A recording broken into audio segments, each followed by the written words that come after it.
Zdravo svima, dobrodošli na kanal. Sigurno vam se desilo da kupite puno limuna ili nekog drugog voća, a da ono brzo istruli. Danas ću da vam pokažem kako je najbolje sačuvati ceo limun da ostane svež.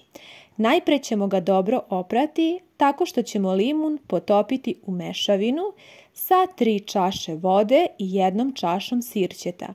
Ostavite tako da stoji 20 minuta, a zatim svaki limun, ovako kao ja, dobro isperite sa vodom. Kada ste ga dobro oprali, uzmite jednu čistu i suvu krpu i svaki limun prebrišite da bude čist. Na ovaj način možemo da uklonimo hemikalije i bakterije sa limuna čak do 98%. Kada ste to uradili, pripremite jednu staklenu posudu, još bi bilo bolje da imate staklenu teglu.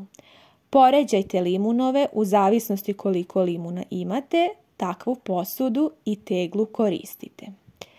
I sada sve što je potrebno da uradite jeste da pripremite jedan tanjirić i poklopite posudu sa limunom, a zatim uzmite jednu šolju vode i sipajte vodu u tanjirić. Limunovi koji se čuvaju na ovaj način mogu stajati i nekoliko meseci ovako i vrlo su sočni. Svakih nekoliko dana potrebno je promeniti vodu u tanjiriću i povremeno posudu i limunove iznutra izbrisati.